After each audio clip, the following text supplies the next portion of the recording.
خاص طور پر پرانی حویلیاں، جہاں مشہور ہو جاتا ہے کہ یہاں جنات اور اندیکھی مخلوقات رہتی ہیں۔ اس ویڈیو میں آپ کو پاکستان کی ایسی ہی ایک پراسرار حویلی کے متعلق بتاؤں گا جس کے بارے میں کچھ بہت عجیب باتیں مشہور ہیں۔ اس کے لیے ہمیں چلنا پڑے گا پنجاب کے خوبصورت شہر چنیوٹ کی طرف۔ ویسے تو چنیوٹ اپنے فرنیچر کے حوالے سے کافی مشہور ہے۔ پاکستان بھر میں چنیوٹ میں تیار کیے جانے والا فرنیچر لوگ بہت شوق سے خریدتے ہیں، لیکن چنیوٹ میں ایک اور ایسی چیز ہے جس کے بارے میں کافی بات کی جاتی ہے۔ یہ ایک حویلی ہے جس کا نام عمر حیات محل ہے۔ لوگ اس خوبصورت حویلی کو کرسڈ اور پراسرار سمجھتے ہیں، لیکن کیوں؟ دوستو، یہ کہانی 100 سال سے بھی زیادہ پرانی ہے۔ شیخ عمر حیات چنیوٹ کے ایک انتہائی امیر بزنس مین تھے۔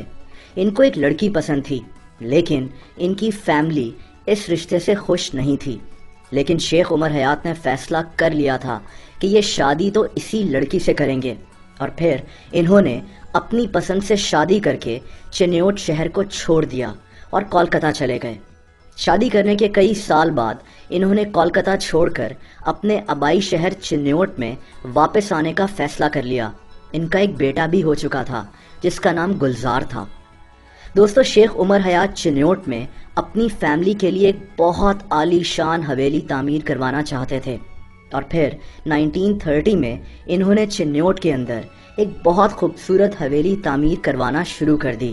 اس حویلی کو بنانے کے لیے دور دور سے ماہر مزدوروں کو بلوایا گیا۔ حویلی کی تعمیر میں انتہائی قیمتی لکڑی کا استعمال کیا گیا۔ اس حویلی پر پانی کی طرح پیسہ بہایا گیا۔ یہ حویلی چنیوٹ شہر کے ہر کونے سے نظر آتی تھی۔ یہ بھی کہا جاتا ہے کہ اس دور میں اس حویلی پر 4 لاکھ روپے خرچ ہوئے، جو کہ اس وقت کی بہت بڑی رقم تھی۔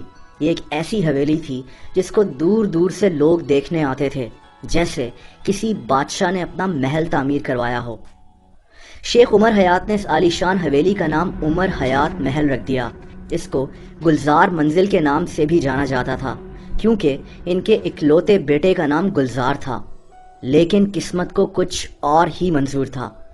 حویلی بننے کے کچھ دن بعد ہی شیخ عمر حیات کی پراسرار طریقے سے اچانک موت ہو گئی، اور یہ اپنی اس خوبصورت حویلی میں زیادہ دن نہیں گزار سکے۔ اس وقت تک ان کا بیٹا گلزار بڑا ہو چکا تھا، اور ان کا بیٹا بھی کولکتہ میں بزنس کر رہا تھا۔ اپنے والد کی اس اچانک موت پر گلزار نے واپس چنیوٹ آنے کا فیصلہ کر لیا۔ کچھ ہی عرصے کے بعد شیخ عمر حیات کی بیوی یعنی گلزار کی والدہ نے فیصلہ کیا کہ یہ اپنے بیٹے کی شادی کر دیں گی۔ اتنے بڑے محل میں یہ اکیلی پڑ گئی تھیں۔ گلزار کی شادی کا بہت اہتمام کیا گیا۔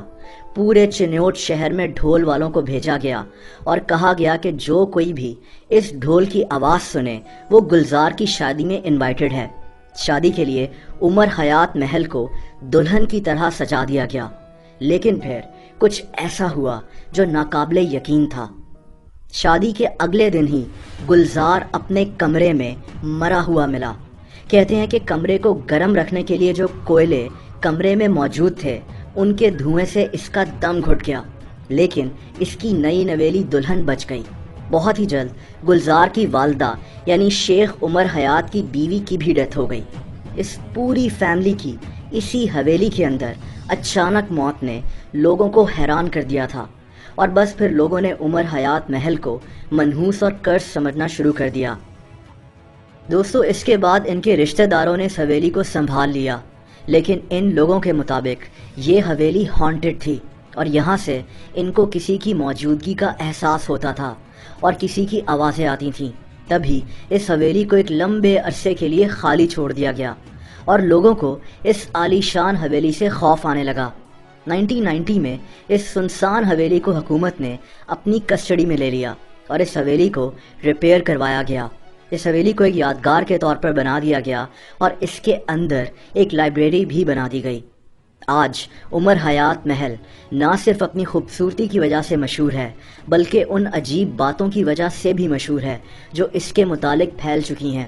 کچھ لوگ آج بھی اس کو کرس سمجھتے ہیں۔ یہ حویلی پبلک کے لیے کھلی ہوئی ہے، اور آپ بھی عمر حیات محل کو چنیوٹ جا کر وزٹ کر سکتے ہیں۔ دوستو اگر آپ کے علاقے میں بھی کوئی ایسی جگہ مشہور ہے تو آپ مجھے انسٹاگرام پر فالو کر کے وہاں مجھے اپنی کہانیاں بھیج سکتے ہیں۔ اگر آپ کو ویڈیو پسند آئی ہو تو ویڈیو کو لائک کرنا مت بھولنا۔ ایسی ہی انٹرسٹنگ ویڈیوز دیکھنے کے لیے ریالٹی ٹی وی کو سبسکرائب کر لیں اور بیل آئیکن کو بھی پریس کر دیں تاکہ اس چینل پر آنے والی نئی ویڈیوز کے نوٹیفیکیشنز آپ کو مل جایا کریں۔ اپنا بہت خیال رکھیں۔ اللہ حافظ۔